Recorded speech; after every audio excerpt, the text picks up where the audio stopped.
¿Qué tal, chicos? Bienvenidos. Ante todo, reciban el cordial saludo de la Academia César Vallejo. Quienes habla es la profesora Catherine González del curso de Geografía. En esta oportunidad vamos a desarrollar el tema de Geografía Política. Bien, entonces, sin mayor preámbulo, comencemos con el desarrollo de la misma. En este tema en particular, lo que nosotros queremos desarrollar es en sí la identificación de la definición, asimismo las áreas fronterizas, y también establecer cuáles son los tratados fronterizos que nosotros tenemos, situación estratégica quizás del Perú a nivel mundial y cómo esto favorece al territorio peruano. Bien, entonces vamos a ver la definición, ubicación de nuestro territorio, ya a nivel sudamericano y mundial, importancia estratégica de la ubicación, límites y fronteras del territorio peruano y zonas de integración fronteriza. Bien, a ver, comencemos con la definición. Recordemos que la geografía política viene a ser una parte de la geografía humana, porque en esto hablamos de una interrelación social. Bien, también para la geografía política, el Estado es un ente estático, en el sentido de que esta no se va a seguir ampliando ni tampoco busca seguir generándose una mayor extensión, sino que simplemente toma en consideración su espacio territorial y trata de generar mejor un vínculo de tranquilidad y amistad con todos los que están a su alrededor, con los países que lo rodean, países vecinos en todo caso. Bien, también hablamos de que la dinamicidad de las naciones, puesto que hay una interacción entre todos nosotros, pero no buscamos en la geografía política de que un país sobresalga con respecto a los demás, no, sino que todos estemos bien en conjunto. Bien, dice, el Estado es un conjunto de instituciones y autoridades jurídicamente constituidas y que tienen un objetivo bien en común. También este es otro punto muy importante, ya que nadie quiere generar alguna mala situación con otros países o entre ellos mismos. Existe justamente también dentro de la geografía política la importancia de la organización del Estado y dentro de su territorio. Bien, establecer, por ejemplo, zonas fronterizas, el manejo de las zonas fronterizas sin generar problemas entre los demás. También otra de las importancias son la cantidad de población que ellos manejan y las necesidades que se puedan suscitar entre su población, las fronteras en sí, también limar todas las asperezas correspondientes y las relaciones internacionales. Cuando hablamos de relaciones internacionales, no solamente estamos haciendo referencia de aquellos países vecinos o que se encuentren cercanos a nosotros, sino también hablamos de una interrelación con aquellos países que puedan estar quizás un poco más alejados de nosotros, ¿no? Aspectos comerciales, por ejemplo. Ahí hablaríamos de interrelación. El Estado recuerda que está conformado por diversos elementos y uno de esos elementos somos justamente nosotros, la nación. Pero hay que dejar un poquito en claro cuando uno escucha la palabra nación. Es que a veces cuando escuchamos este término automáticamente lo relacionamos con el conjunto de personas que habitan dentro de un territorio. Y ese término en realidad no es adecuado, puesto que nación no es la cantidad de personas que habitan dentro de un territorio, sino son aquellas personas que comparten un mismo legado histórico. Bien, entonces, si hoy en día queremos decir que todas las personas que viven dentro del territorio peruano son una nación, eso sería falso, puesto que tenemos amigos de otros países como Argentina, tenemos también venezolanos, españoles, y entre otros más, que están viviendo dentro de nuestro territorio. Ante ello, no seríamos todos nosotros una nación. Simplemente somos nación aquellos que sí compartimos ese legado histórico. Hablamos de también un legado cultural, idiomas y costumbres. Si bien cuando uno habla de costumbres, idiomas o culturas en nuestro país podemos tener una gran diversidad, pero si te das cuenta, a pesar de esa diversidad de idiomas o de culturas que nosotros podamos presentar, seguimos teniendo pues una historia en común entre todos nosotros, a pesar de nuestra diversidad cultural o multiculturalidad que existe dentro de nuestro país. Pero la nación no solamente es lo único importante dentro de un Estado, si bien es uno de los elementos bien pertenecientes, aparte de nación también necesitamos tener soberanía. La soberanía es justamente el hecho de que somos inherentes justamente al territorio en el cual nosotros pertenecemos. Entonces, el territorio es otro de los elementos importantes dentro del Estado, ¿ves? Porque justamente al tener un territorio tú puedes generar soberanía, ¿ya? Y pues como dice acá, es libre gobierno y autodeterminación. Quiere decir que nuestro país, nuestro Estado directamente, somos los que tomamos la decisión de ver cuáles son los beneficios que puedan relacionarse a nosotros y que se acomode mejor a nosotros. No necesitamos de la toma de decisiones por otros países, sino que nosotros mismos tomamos las decisiones acerca de lo que queremos para nosotros.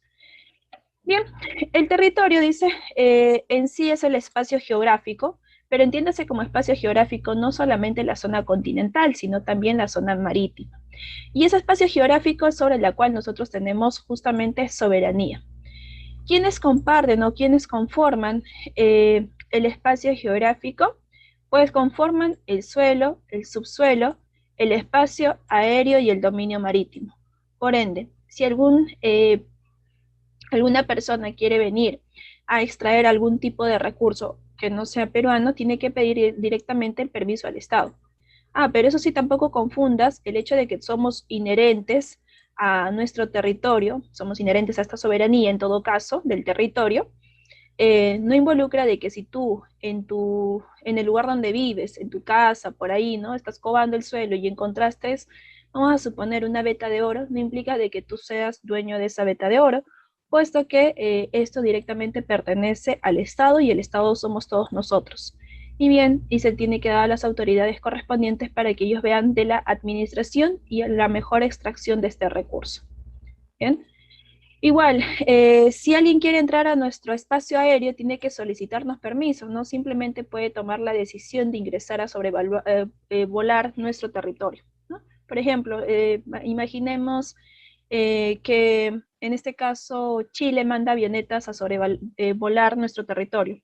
Simplemente ello puede generar un conflicto entre nosotros dos, puesto que ellos tienen que solicitar permiso. Igual, ¿no? Si Perú quiere navegar por su mar, Perú tiene que solicitarle un permiso, si no eso puede generar conflictos. Igual nadie puede entrar a nuestro mar y sacar nuestros recursos. Por ende, cuando a veces nosotros escuchamos acerca de embarcaciones chinas que han ingresado a nuestro mar peruano y que los detienen, estamos en todo nuestro derecho de poder hacer ese tipo de accionar, puesto que nadie puede entrar a nuestro mar y extraer nuestros recursos, ¿ya? Porque nosotros somos soberanos sobre esa extensión territorial. Pertenece al territorio peruano en todo caso. Igual, la parte submarina también tenemos dominio, la parte aérea que se encuentra sobre el mar también tenemos dominio, y todo eso es para salvaguardar también el bienestar de los países. ¿Ya? Porque imagínate, está bien, no pueden entrar, vamos a ponernos en un caso hipotético en el cual estuviésemos en guerra. No podrían entrar a atacarnos vía terrestre, pero sí podrían entrar a atacarnos vía aérea. Por ahí podemos entender un poquito acerca de ese dominio aéreo, en todo caso. Pero bueno, hay que tomar en cuenta que el Estado está comprendido entonces por una nación, por un territorio y la soberanía de esta misma. Digamos por acá, ubicación geográfica del territorio peruano. Cuando hablamos de la ubicación geográfica hay que tener en cuenta varias cosas con respecto a quién estamos tomando esa ubicación. Por ejemplo, vamos a poner acá nuestro mapamundi. Si a mí me piden ubicación del territorio peruano con respecto al Océano Pacífico, recuerda que todo esto de acá es el Océano Pacífico, yo sin duda puedo decir el territorio peruano con respecto, escucha bien, con respecto al Océano Pacífico, le corresponde la ubicación sureste del Océano Pacífico, ¿sí? Pertenecemos al sureste del Océano Pacífico, por si acaso. Vamos a acá resaltar. Todo esto es el Océano Pacífico, ¿ya? Todo esto. Y el territorio peruano se ubica a un extremo del Océano Pacífico, al sureste del Océano Pacífico. Pero ahora, si tomamos en cuenta las líneas imaginarias, el meridiano de Greenwich, la línea ecuatorial, ahí sí la historia cambia, pues. Porque con respecto a ellos podemos notar que nosotros nos ubicamos hacia el sur de la línea ecuatorial, toda esta es la línea ecuatorial por si acaso, ¿ya? Nos ubicamos al sur, y si tomamos en cuenta el meridiano de Greenwich, este es el meridiano de Greenwich, esta línea vertical, nos encontramos al oeste. Ah, ya. Con respecto a la línea ecuatorial y al meridiano de Greenwich, nos encontramos al sureste de estas dos principales líneas de referencia. Ahora, tomando en cuenta, ahí están las líneas resaltadas justamente. Ahora, tomando en cuenta eh, a nivel sudamericano, también ahí la historia un poco que cambia. Primero, recordemos que el Perú pertenece al continente americano. América se divide en tres sectores: América del Norte, del Centro y del Sur. En el caso de nosotros pertenecemos a América del Sur, ¿bien? O Sudamérica también llamada. Pero como puedes notar, nosotros nos encontramos en un lugar específico de todo lo que es Sudamérica. Acá vamos a resaltar, por ejemplo, el territorio peruano se ubica en la parte centro, mira, te das cuenta, en la parte centro de todo lo que es Sudamérica, pero también se ubica, también se ha establecido a un extremo de Sudamérica, al extremo occidental.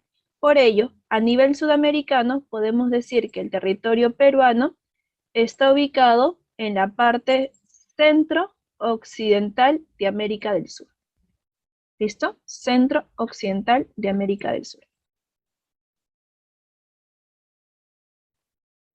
El Perú, eh, si tomamos como referencia sus latitudes, aproximadamente se ubica entre los 0 y 18 grados de latitud sur, aproximadamente. Ello permite que la condición climática de todo el territorio peruano debería ser un clima tropical. Digo debería porque ustedes han visto en el tema del clima del Perú que esa condición no se manifiesta en su totalidad. Hay solamente algunos sectores donde sí se va a manifestar. O en todo caso en una macroregión donde sí se manifiesta. Tomemos en cuenta las zonas climáticas. Tenemos la zona climática tropical de 0 a 30, de 30 a 60 el clima templado y de 60 a 90 el clima gélido. En el caso del Perú, por su ubicación de 0 a 18 grados latitud sur, le va a corresponder un clima del tipo tropical. Pero recuerda que existen dos zonas tropicales, la zona tropical sur y la zona tropical norte. En este caso, el Perú está ubicado en una zona tropical sur. Y una zona tropical se caracteriza por tener altas temperaturas, alta precipitación, y eso favorece a que nuestra llanura amazónica tenga esa alta concentración de vegetación y constantemente permanezca, puesto las lluvias son las que permiten el riego de toda esta superficie. ¿Ya? Y también esta ubicación geográfica nos va a permitir pues ser un país con gran atractivo de recursos, bien, correspondiente a la zona amazónica, y también un país con una gran influencia dentro de las características propias. A ver, sigamos por la siguiente diapositiva y establezcamos la importancia estratégica del Perú en relación a su ubicación geográfica. Sí, debido a que el Perú se ubica en este sector de Sudamérica y a este extremo, permite ciertas ventajas con respecto a otros. Por ejemplo, se establece de que el Perú es un país ya del tipo andino. Recordemos que esa característica se asocia directamente por la influencia de la cordillera de los Andes que nosotros tenemos. Recuerda que la cordillera de los Andes se desplaza desde la zona de Ecuador, llega hacia la zona de Colombia, pasa a Ecuador. Recuerda que la cordillera de los Andes viene desde la zona de Venezuela, pasa por Colombia, llega a Ecuador, después al territorio peruano, hay un ramal que se va para la zona de Bolivia y otro ramal que se va hacia la frontera de Chile y Argentina. ¿Y ahí ello qué tiene que ver? Bueno, la cadena montañosa en sí tiene que ver mucho por las condiciones climáticas que ha permitido dentro de nuestro territorio peruano. Esas condiciones climáticas también involucran al tipo de aprovechamiento que le podamos dar a cada uno de estos relieves. Recordemos que tenemos una condición climática del tipo templado cálido, en la cual nos permite tener una alta concentración frutífera, un templado seco que nos permite tener una alta liberación de productos agrícolas de autoconsumo constante. Bien, entonces todo ello estaría relacionado directamente a la cordillera de los Andes, y bueno, pues somos un país con esta gran influencia sistemática andino, ya, a nuestro territorio. y con la influencia de recursos. Asimismo, también podemos relacionarlo con la cordillera de los Andes, la presencia del batolito andino. Y ese batolito andino también nos permite ser considerados un país polimetálico, por ejemplo. Entonces, por ahí está la relación directa.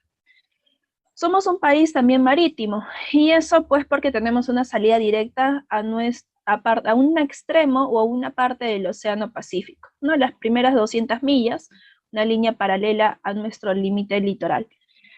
El hecho de que tengamos salida al mar involucra de que tengamos una fuente de salida hacia los otros países, como Norteamérica, o sectores o continentes en todo caso, como en el caso de Norteamérica, Asia, Oceanía, por ejemplo, gracias al Océano Pacífico. Si bien tenemos también otra salida que es el Atlántico, pero tiene que ver con otra característica de nuestra situación estratégica del Perú, que ahorita lo vamos a ver en un instante. El hecho de que tengamos salida al mar nos vuelve un país con recurso hidrobiológico, o sea, la presencia de pececitos, que también están asociados al aprovechamiento comercial para nosotros. Otra característica que se asocia es de que somos un país amazónico. Recuerda que tiene que ver por dos puntos el hecho de ser considerados un país amazónico. Uno, por la característica biológica que existe ahí, ya que está relacionado quizás por la ubicación geográfica, latitudinal en sí, la condición climática que influye, pero también tiene que ver mucho por la presencia de esta cuenca hidrográfica conocida como la del Amazonas. Esta cuenca hidrográfica ya es un poco más extenso que solamente la región amazónica, por si acaso. Cuando hablamos de región amazónica, solamente hablamos de un 60% del territorio nacional, pero cuando hablamos de la cuenca amazónica, ya expandemos un poco más. Estamos hablando ahí ya de casi un 75% del territorio total, ¿ya? Un 75% del territorio nacional, porque también involucra cuenca amazónica, no solamente la región amazónica, sino una porción de la región andina.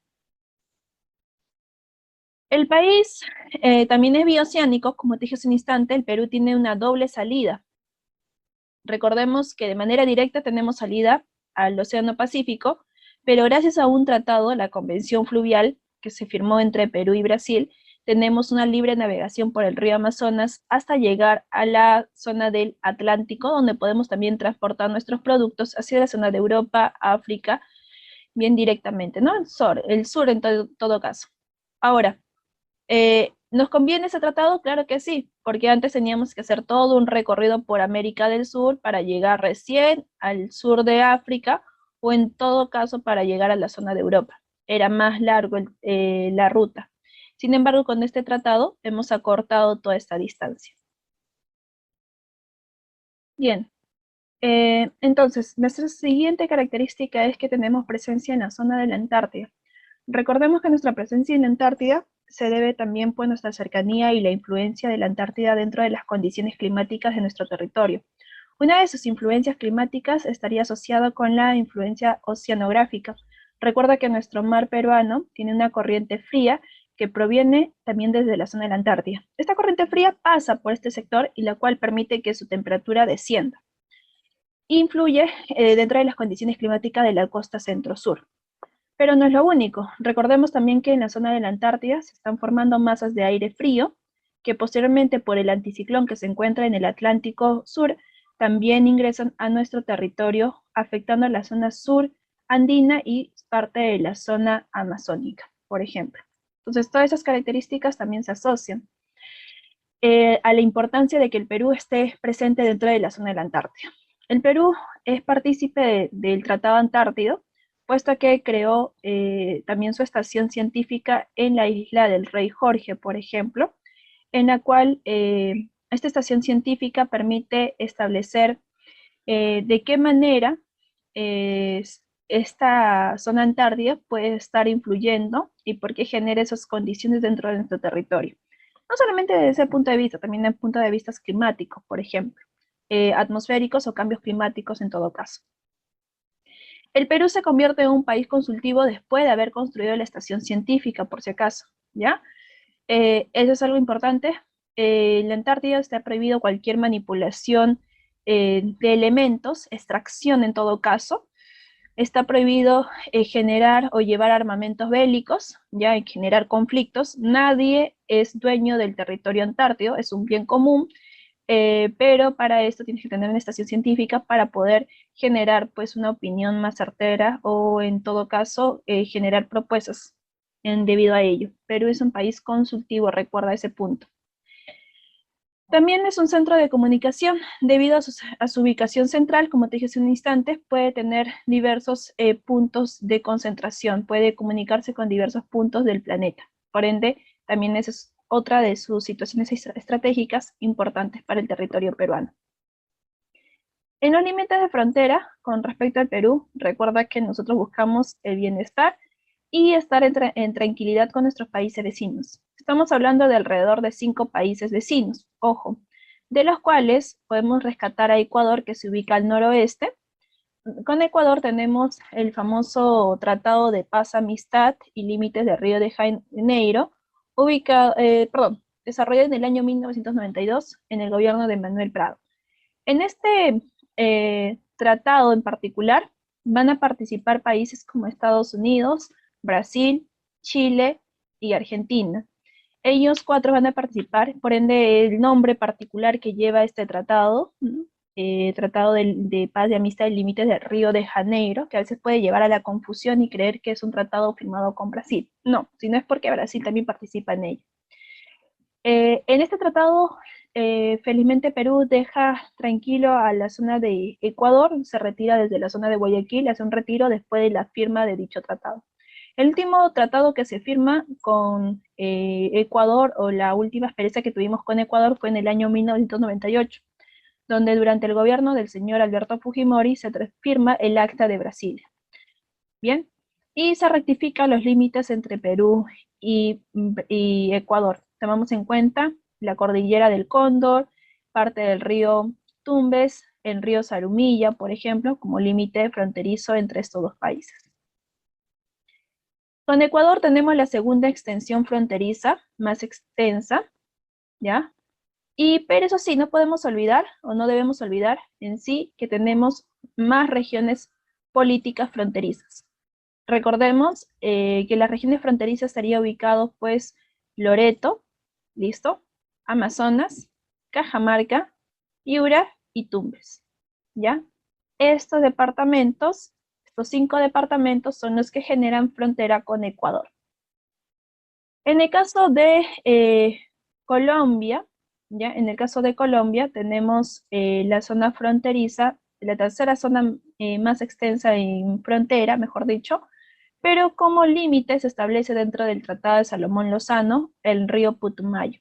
Recordemos que con Colombia se queda el famoso trapecio amazónico, y es cuando toma posesión del trapecio amazónico donde Colombia al fin tiene salida hacia el río Amazonas.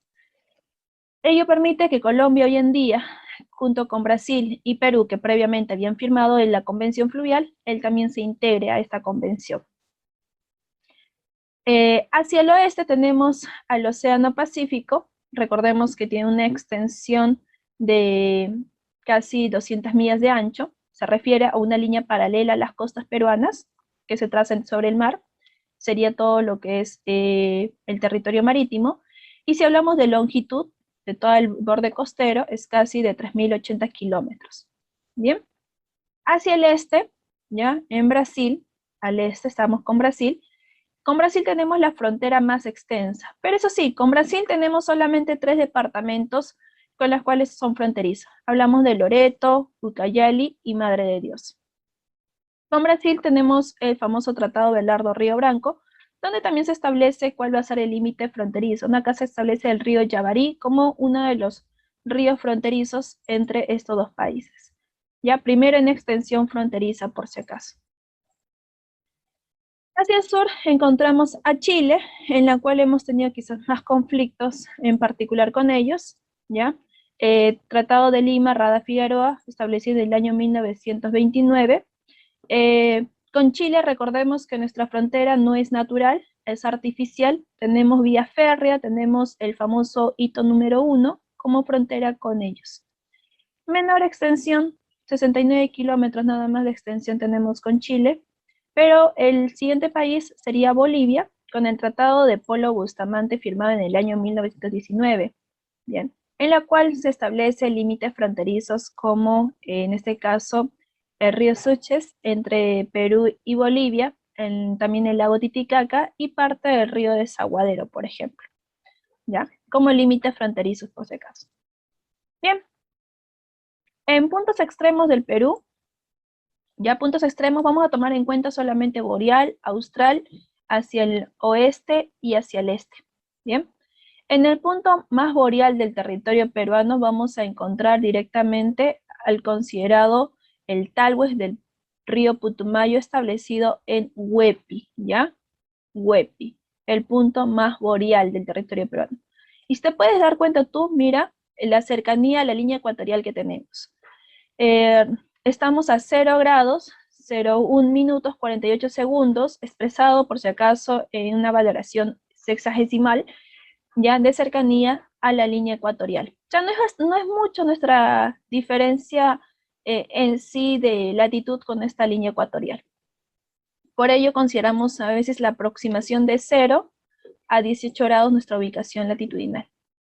La parte sur está ubicada aproximadamente a los 18 grados, 21 minutos con 3 segundos. Estamos hablando del famoso hito número 1 establecido en el punto de la Concordia en Pascana, ¿ya? Pascana de Hueso, por ejemplo.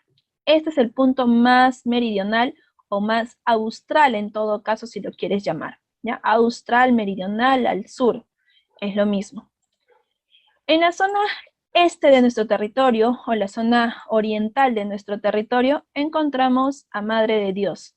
Encontramos el punto de la boca del río Head, en este extremo.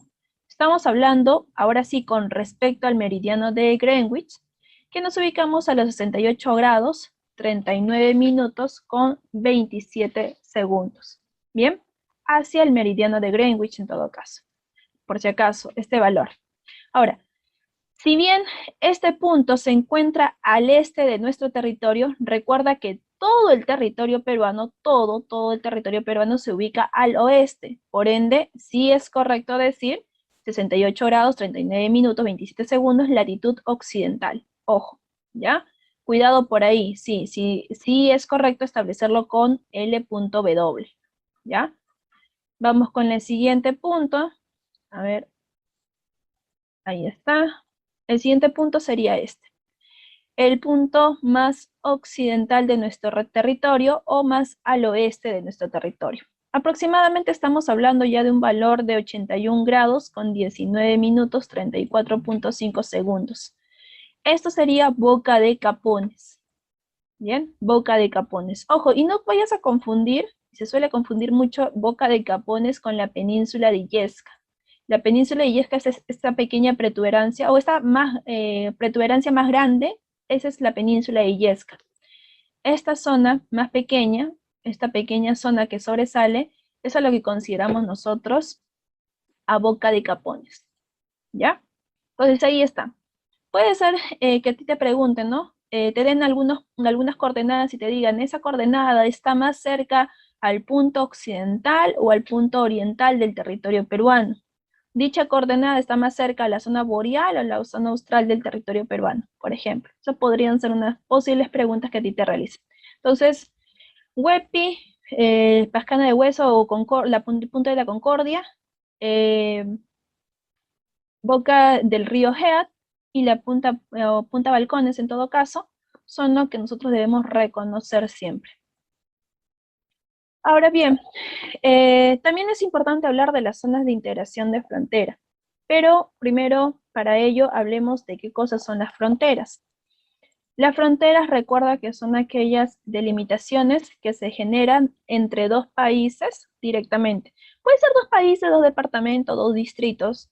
En todo caso, como dice acá, es la frontera, es la zona de territorio de transición social entre dos culturas y o países, en todo caso. Es de un ámbito político, ya que refiere a una región o una franja, sí, porque cada quien va a tener dominio sobre ese espacio territorial y justamente se va a respetar siempre los límites de todos estos dos espacios geográficos distintos. En el caso de Perú, si hablamos de una frontera internacional, estamos hablando de una aproximación de 7.073 kilómetros de frontera en todo el territorio peruano con los 5 países que nos rodean. Ya habíamos visto previamente Ecuador, Colombia, Brasil, Bolivia y Chile. Ahora, las fronteras pueden ser de 2 tipos. Pueden ser consideradas naturales o pueden ser consideradas, en todo caso, dinámicos o según su dinamicidad. Podemos considerar ello. Según su naturaleza, vamos a encontrar 2 tipos. Las fronteras naturales y las fronteras artificiales. En las naturales estamos estableciendo de que es un tipo de geomorfología la que me permite dividir a esos 2 territorios. Por ejemplo, acá podemos considerar al río Putumayo tratando de dividir el territorio peruano con el territorio colombiano. El talus del río Putumayo permite esa división.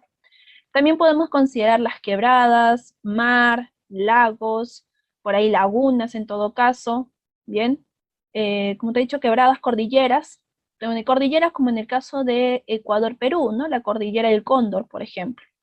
Entonces son tipos de límites naturales que se pueden establecer. Los límites artificiales, sin embargo, son aquellos en los cuales nosotros tenemos influencia porque lo hemos construido. En el caso de Chile tenemos el famoso hito número 1. Los hitos siempre se van a colocar por coordenadas, ¿ya? Así que cuando tú te acerques al hito número 1 y veas al otro extremo de esta estructura, esta pequeña columna, vas a notar que ahí establecen las coordenadas geográficas en la cual se ha construido. También establecen la construcción de murallas, como en el caso de Estados Unidos y México. Acá nosotros no tenemos ninguna frontera con murallas, puesto que no tenemos tanta migración, ni por parte de los peruanos hacia los países vecinos, ni por parte de los países vecinos hacia Perú. Entonces no hay necesidad, en todo caso, de generar pues construcciones de murallas, ¿ya? Bueno, Estados Unidos se entiende por la gran afluencia migratoria que tiene, entonces una forma de salvaguardar, pues ellos dicen su economía, sin el ingreso masivo de poblaciones de otros países de forma ilegal en todo caso. Bien, pero igual, todo tipo de construcción que se establezca como límite fronterizo tiene que estar establecido mediante coordenadas. Existen las famosas fronteras por su dinamicidad, tenemos las fronteras vivas, en las cuales existe un intercambio cultural de manera constante. Intercambio cultural, comercial, ¿ya? Es en el caso de la frontera de Tumbes, ¿no? En este caso estaríamos hablando de Aguas Verdes, por ejemplo, en Tumbes.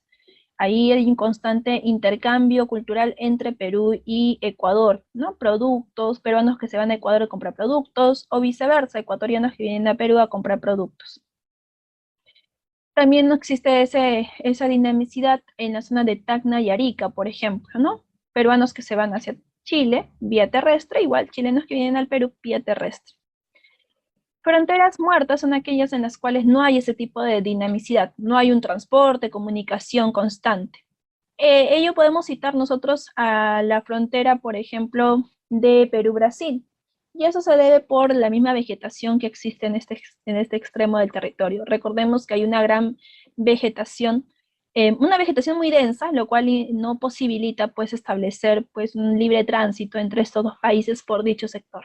Entonces a eso se le llama fronteras muertas. No solamente existe con Brasil, también existen espacios con Ecuador, espacios con Colombia, o en todo caso, con Bolivia. Bueno, zonas de integración fronteriza. Las zonas de integración fronteriza es una manera de poder salvaguardar el bienestar de la población que se encuentra justamente en las fronteras, como regiones, provincias o distritos. Ya dice acá, son ámbitos territoriales fronterizos adyacentes a los países miembros de la Comunidad Andina, en las que se ejecutarán planes o programas de proyectos para impulsar el desarrollo de manera conjunta, compartida y coordinada. Vamos a establecer un caso en particular. En este caso vamos a establecer a Tacna, ¿bien?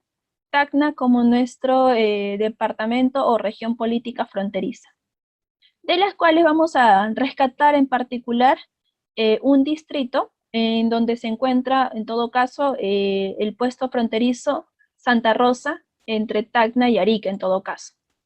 Ese puesto fronterizo está establecido sobre el área de frontera, ¿bien? Área de frontera. Dice, el área de frontera está adyacente al límite fronterizo y paso de frontera dice viviendas cotidianas de fenómeno fronterizo a escala local. A ver, otro caso, podríamos citar el caso de Puno. En este caso, el distrito de Desaguadero, ubicado en el departamento de Puno, ese distrito de Desaguadero sería también considerado un área de frontera, porque en ella existe la integración entre Perú y Bolivia. Bien, Perú y Bolivia. Siguiente punto, podríamos considerar nosotros acá, el puesto de fronterizo, como te dije, de Santa Rosa, Tacna, bien, sería el área de frontera. Ahí se ve de manera más explícita o real la frontera entre dos países, puesto que ellos se encargan de ver quiénes ingresan y quiénes salen del territorio. Ya es la manifestación de las zonas fronterizas. Zona de frontera se considera en sí a la provincia a la cual pertenece dicho distrito o donde está esa zona fronteriza de nuestro territorio. Bien, entonces la zona fronteriza es como un eje de conexión entre el área de frontera y la región de frontera. Dice acá, unidad geoeconómica, soporte de las áreas de frontera y nexo articulador con la región administrativa. Ejemplo, la provincia de Tacna. Y como región de frontera, el ámbito subnacional de la programación y gestión de desarrollo, ¿no? Acá podríamos considerar el departamento o región política de Tacna. Bien, en este caso también podríamos considerar a Puno como una región fronteriza. Bien, Puno como una región fronteriza. Bien, entonces ahí tenemos lo que son las zonas de integración fronteriza con respecto a este punto. Bien, jóvenes, acá les dejamos algunas referencias para que ustedes puedan seguir quizás un poquito más investigando con respecto a ese tema. No, ello sería todo por el día de hoy. Agradecerles por su presencia y conmigo sería hasta una próxima oportunidad. Muchísimas gracias.